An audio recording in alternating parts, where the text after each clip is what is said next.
defense? Do you think it's going to look schematically the same under Chris Ash? What do you guys do? How do you do it? And, who are some of the players that you're going to lean on Sunday night? Yeah, one of the consistents, I think, for Notre Dame's defense, they're still going to be fast. They're still going to be long. They're still going to be very athletic. Okay. Cam, I'll be honest with you, man. I wish I had some of the answers to the questions that you had. I want to know what it's going to look like, because that's going to be the first time that I, in a game situation, can sit down and say, all right, this is what Chris Ash is going to do with halftime adjustments. This is how he's going to dial up certain pressures on third down, given the down and distance. Now, there are some inferences that we can draw, but it's tough. I mean, you got to go back to Ohio State's defense back in 2014 to see what he was able to do there. Yeah.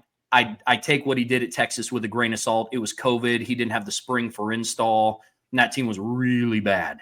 That Texas 2020 team was not good. And so I take what he did there with a grain of salt, but as far as I'm concerned, we've talked a lot this offseason on the Irish Breakdown podcast about Chris Ash's comments consistently in press conferences. And this isn't the Chris Ash defense, it's the Notre Dame defense. And in programs who have had sustained success before over a period of time, I'm talking like Miami throughout the 80s, bleeding into the early 2000s, you went through different coordinators. You went through different position coaches. But what was consistent? The identity on defense remained the same. It's going to be tough to gain yards, not going to give much up. You're not going to give up big plays. Now, I was talking earlier on the show about the 0-1 Miami team. Man, I mean, that team, if they didn't score a single offensive touchdown, they end the season 8-5. That blows my mind.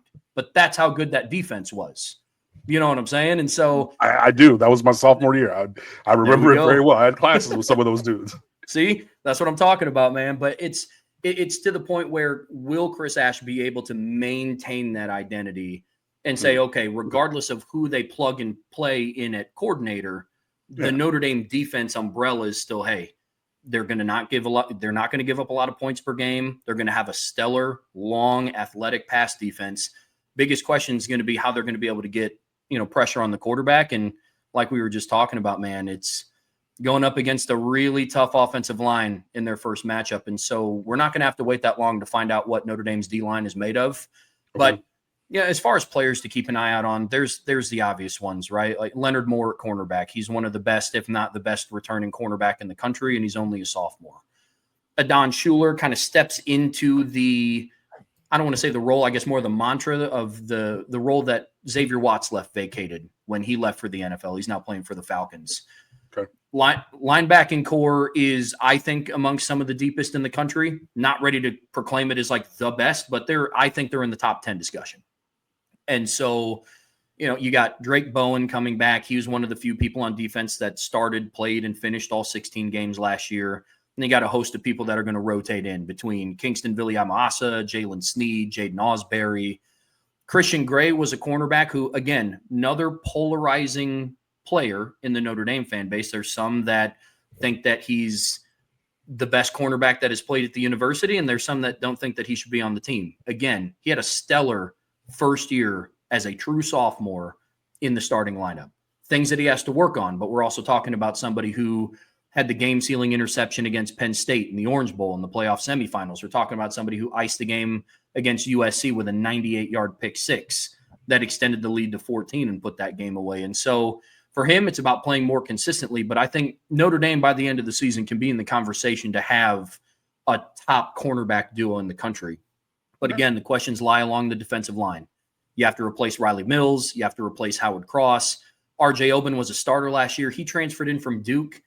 Performance was a little underwhelming, but in one of the biggest stages that Notre Dame had, he had a strip sack for a fumble, and Notre Dame recovered it and scored on the next play against Georgia. So you're having to replace three key starters. Two of them were All-Americans. So I don't know if they possess necessarily the star power that Riley Leonard or Riley Mills brought to the table, but they will be able to come at you in waves. It's a very deep defensive line rotation. And then on the edges, they just got healthier. Boubacar Traore's back. Bryce Young, he's a 6'7", 270-pound edge rusher. That he's the son of former Hall of Famer Bryant Young. He's stepping into the starting lineup now.